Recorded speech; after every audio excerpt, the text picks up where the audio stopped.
साथियों, कृपया सभी लोग अंदर आ जाएं, जो पीछे बैठे हैं वो भी आ जाएं। हमारे समाज का रत्न आज हमारे बीच में बोलने जा रहा है, सब लोग आकर के भी सुने उस बात को, बाहर कोई भी न खड़े रहे। वो उनके बाद ही आपसे बात करेंगे जब आप सब लोग अंदर बैठ जाएंगे आकर। तो मैं पुनः सम्मान से आमंत्रित करता हूँ हवेलकर जी। सामाजिक बंधुओं से हाथ जोड़ करके आग्रह करता हूँ, निवेदन करता हूँ कि यह कार्यक्रम आपके महापुरुष के सम्मान में रखा गया है और हम सब जागरूक नागरिक कार्यकर्ता समाज बंधु होने के नाते अपनी उपस्थिति इस सम्मानजनक कार्यक्रम में कराएंगे तो कार्यक्रम की गरिमा भी बढ़ेगी और आप सबका सम्मान भी बढ़ेगा। मंच पर विराजमान अखिल भारतीय बसोर समाज विकास समिति के राष्ट्रीय अध्यक्ष श्रीमान केडी राही जी, वरिष्ठ पदाधिकारी राम प्रकाश संस्कार जी, शिवलाल मकोरिया जी, कमल पिपरैया जी, विजय कोंडेलकर जी, प्रदेश अध्यक्ष नयन सिंह बमनेले जी, महिला संगठन से हीरा देवी जी, गणेश श्याम नागर जी, बलराम मिश्र जी, हरप्रसाद पुरी जी, राकेश चौटाला जी, उत्तर प्रदेश के अध्यक्ष रविंद्र कुमार बराड़ जी, राष्ट्रीय युवा अध्यक्ष धनीराम बसोर जी, बहुत सारे नाम है और अधिकांश लोगों से मैं भली भांति रूप से परिचित हूँ, लेकिन सबका नाम लेना संभव नहीं है। इसके लिए मैं आप सबसे क्षमा चाहता हूँ। मुझे सुबह 10 बजे समाज कल्याण मंत्री जी के साथ एक बैठक में रहना है, इसलिए मैं ज़्यादा समय भी नहीं दे पाऊँगा। फिर भी मैं हमारे बाबूलाल मस्ताना जी, जयपाल धमेरिया जी, फूल सिंह मार साहब जी, जितने सारे लोग बैठे हैं हमारे साथ कानपुर से चल कर के आए, अरविंद खन्ना जी, अजीत वाल्मीकि जी, वंचित समाज अनुसूचित जाति कल्याण महासमिति मध्य प्रदेश के अध्यक्ष अरुण कुमार वर्मा जी, उपस्थित मातृशक्तियों, बहनों एवं युवा साथियों, निश्चित रूप से यह वार्षिक आयोजन समाज के सामाजिक, आर्थिक, राजनीतिक आकलन के लिए होता है। हम गुरु महाराज जी की जयंती तो हर्षोल्लास के साथ मनाते हैं, लेकिन कहीं ना कहीं सामाजिक सरोकार की जिम्मेदारियों से हम अपना दायित्व नहीं निभा पाते। ये बड़े दुर्भाग्य का विषय है। कहते ना कभी कभी मौज में आदमी मौत को भूल जाता है। मैं जो कहना चाहता हूं आप समझ गए। इसी तरीके से मौज के चक्कर में आप लोग अपने हक अधिकार को भूल, जो जितने में मिल गया उतने में संतुष्ट है, ये नहीं चलेगा। समाज में हक अधिकार लेना है तो लड़ना पड़ेगा। आज के राजनीतिक परिदृश्य में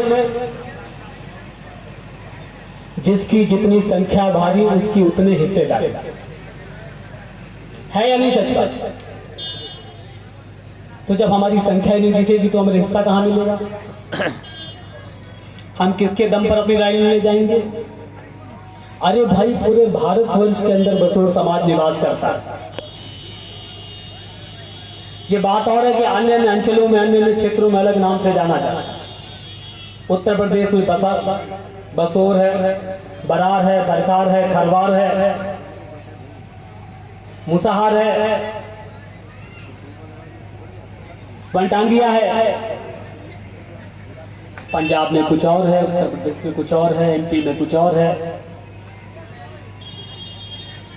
और सब लोग, ये मुट्ठी मुट्ठी भर बटे हुए लोग, सब अपने आप को एक दूसरे से ज्यादा काबिल समझते हैं, एक दूसरे से ज्यादा योग्य समझते हैं। अरे भैया, अगर बाबा साहब अंबेडकर ने भी ये सोचा होता कि मैं इतना योग्य हूं, भारत का संविधान लिखा है, भारत का कानून मंत्री हूं, सारी सुख सुविधाएं मिल रही हैं, तो मुझे क्या जरूरत है, मैं और मेरा परिवार चल रहा है ना अच्छा, तो क्यों अपने बच्चों की कुर्बानी देनी पड़ती? क्यों आपके लिए गोलमेज कॉन्फ्रेंस में गए होते? क्यों अलग से अछूतिस्तान की मांग की होती? क्यों दलितों के कल्याण के लिए संविधान में इतने सारे प्रोविजन दिए होते? ये सोचने वाली बात। समाज के लिए प्रत्येक नागरिक का कर्तव्य बनता है, चाहे वो पढ़ा लिखा हो या कम पढ़ा हो। सामाजिक जागरूकता या आपकी कलम किताब की पढ़ाई से मायने नहीं रखती। हमारे अनंत महर्षि, क्या गोकुलदास महाराज जी के पास कोई डिग्री थी क्या? बताइए आप। लेकिन जो दैवीय शक्ति होती है, जो पुण्य आत्मा होती है, जो दिव्य आत्मा होती है, वो पैदा ही इसीलिए होते हैं लोक कल्याण के लिए। और किसी भी संत महापुरुष को जाति के बंधन से बांध करके नहीं रखना चाहिए। और यह भी वास्तविकता है कि भारत के अंदर जितने भी ग्रंथ लिखे गए वो दलित महापुरुषों ने लिखे। भारत का संविधान किसने लिखा? डॉक्टर बाबा साहब अम्बेडकर। किस जाति के लिए? महान, हमारे साथ। महाभारत किसने लिखी? वेद व्यास ने। किस जाति से? शूद्र थे। कौन थे? हमारे साथ। रामायण किसने लिखी? महर्षि वाल्मीकि। कौन थे? अछूत थे, शूद्र थे, दलित थे, वंचित थे। महात्मा ऋषि, अनेकों अनेक महापुरुष हमारी जातियों से पैदा हुए। अरे भारत की पहचान दलित महापुरुषों से।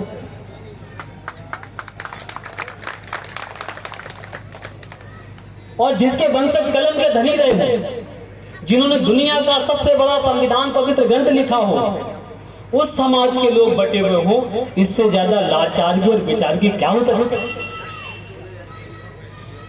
इसलिए मेरे मित्रों, कार्यक्रम जरूर करना चाहिए, सामाजिक एकता भी दिखनी चाहिए, लेकिन कार्यक्रम को बहुत सारे हिस्सों में मत समेटो। एक समय पर एक काम करो। वो कहावत है, हमारे बुजुर्गों ने कहा कि एक सादे सब सदे, सब सादे सब जाए। बहुत सारा अगर आप अरेंजमेंट करने की कोशिश करेंगे तो कुछ ना कुछ छूट जाएगा।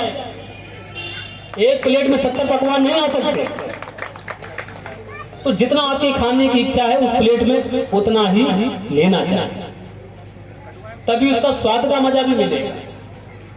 मैं पहले भी मैंने कहा, हो सकता है मैं अपनी बात कह रहा हूं, क्षमा प्राप्त करूं वरिष्ठ पदाधिकारियों से। जब गुरु गोकुलदास महाराज जी की जयंती है तो फिर जयंती, जब समाज के अधिकार के लिए सम्मेलन है तो फिर सिर्फ सम्मेलन है। विषय को विषयांतर मत करो, कार्यक्रम को कार्यक्रम के रूप से लीजिए। बहुत हो चुका, कई वर्षों से हम संगठन कार्यक्रम कर रहे हैं। हमारे समाज के लोग अपना बच्चों का पेट काट करके कार्यक्रम में अंशदान देते हैं। बेशकीमती समय अपने बच्चों का भविष्य अपना काम धाम रोक करके हजारों किलोमीटर से चल करके आते हैं, और हम जिन अतिथियों को बुलाते हैं तो कहीं ना कहीं हमारा पक्ष रखने में कहीं कमी है। या तो वो हमें समझना नहीं चाहते, और या फिर हम उन्हें समझाने, कुछ ना कुछ तो है। वरना अब तक इतने वर्षों से राष्ट्रीय सम्मेलन हुए, समस्या का समाधान हो जाना चाहिए। मैं आप ही के समाज का बेटा हूं, बुंदेलखंड क्षेत्र सूपा गांव का रहने वाला हूं। मेरे पिता का नाम मास्टर लाल दीवान हवेले है। बहुत अच्छे वायलिन वादक हैं, ट्रम्पेट वादक हैं, और क्योंकि हमारे खून में संगीत है, गीत है। अभी मैं सुन रहा था कृष्णा बैंड को, अरे भाई क्या क्लासिकल गीत बजाया आपने, वो नाची मयूरी फिल्म का। मैं तो रोम रोम मेरा पुलकित हो गया। मुझे तो 1-1.5 घंटे की थकान भी महसूस नहीं हुई। इतना अच्छा कॉम्बिनेशन, इतना अच्छा ट्रम्पेट में आप लोग बजा रहे हैं। बिल्कुल आंख बंद कर लो तो ऐसा लग रहा है कि मैं कहीं रमणीक स्थल पर भ्रमण कर रहा हूं। मैं चाहूंगा इस मंच से कि उन्हें भी इस योग्यता के लिए पुरस्कृत किया।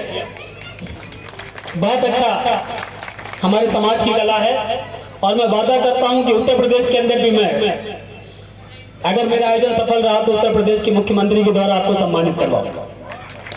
ये मेरा वादा है। वो और 2-4 लोग जो मेरे से जुड़े हुए हैं, मेरे से मेरा मतलब मेरे समाज से जुड़े हुए उत्तर प्रदेश से बिलोंग करते हैं, मैं उन्हें बाबा साहब अम्बेडकर की जयंती पर सीएम साहब से सम्मानित करने के लिए आग्रह करूं। मुद्दे की बात पर आता आपने देखा होगा, भारतीय जनता पार्टी के एक साधारण कार्यकर्ता होने के नाते, साधन विहीन होने के नाते पार्टी का जहां जो आदेश मिलता है मैं जाता हूं। वो कहावत है ना, भरी दोपहर आधी रात आपका सेवादार के साथ, लोग नारा देते हैं मैं काम करता हूं। मैंने किया। अभी एक वाल्मीकि स्वच्छकार समाज के लोगों का प्रकरण मेरे नॉलेज में आया कि वहां के कुछ अधिकारी गणों ने सफाई कर्मचारी कॉलोनियों को खाली कराने के लिए नोटिस भेजा हुआ। समाज के अंदर, वाल्मीकि समाज के अंदर बहुत भय व्याप्त है। लोग उस पर राजनीति करने, सरकार के खिलाफ धरना प्रदर्शन करने लगे, भय का माहौल बनाने लगे, अराजकता पैदा करने लगे। तब मुझे मेरे कुछ सामाजिक भाइयों ने, मेरे अपने लोगों ने इस लड़ाई में मुझे आगे आने के लिए कहा, और इस लड़ाई को मैंने अपने ही समाज के भाई उत्तर प्रदेश सरकार के यशस्वी राज्य मंत्री डॉक्टर लालजी प्रसाद निर्मल जी तक समाज की वेदना को पहुंचाया। उसका निराकरण हुआ। 6 दिसंबर को डॉक्टर बाबा साहब अम्बेडकर जी के महापरिनिर्वाण दिवस पर उत्तर प्रदेश के यशस्वी दलित मित्र मुख्यमंत्री श्रीमान योगी आदित्यनाथ जी ने ऐतिहासिक घोषणा की। वो क्या घोषणा थी?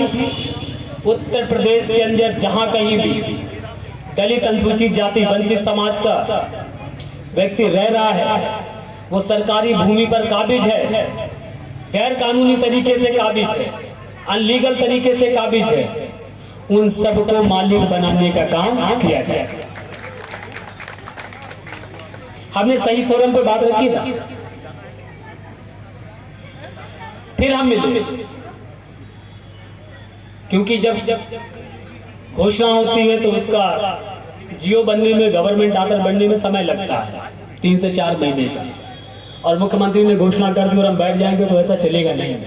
किसी भी लड़ाई को लड़ने के लिए हमें स्टेप बाय स्टेप काम करना पड़ेगा, चरणबद्ध तरीके से। हम फिर मिले, डॉक्टर लालजी प्रसाद निर्मल जी ने मुख्यमंत्री जी को पुनः प्रत्यावेदन दिया। तब नए वर्ष के तोहफे के रूप में उत्तर प्रदेश के यशस्वी मुख्यमंत्री योगी आदित्यनाथ जी ने फिर एक घोषणा की कि उत्तर प्रदेश के अंदर जितने भी गरीब वंचित समाज के लोग हैं, दलित समाज के लोग हैं, हाशिए के वर्ग के लोग हैं, निर्बल समाज के लोग, उनको 3 डिसमिल अर्थात 138 वर्ग गज जमीन का मालिक बनाया जाएगा। जो लोग अनलीगल से रूप रहे हैं सबको 4 महीने के अंदर मालिक बनाया जाएगा। सबके अपने भवन होंगे, सबके अपने सपनों का घर होगा। और स्वावलंबी बनाने के लिए, आत्मनिर्भर बनाने के लिए यह भी कहा कि उत्तर प्रदेश सरकार के मुख्यमंत्री आवास योजना के अंतर्गत लाखों रुपए की ग्रांट भी अपने समाज के लोगों को, दलित समाज के लोगों को देने का काम किया गया। और जो मकान बन रहे हैं और जो युवा हमारे बेरोजगार हैं, उनके रोजगार के लिए भी आप उस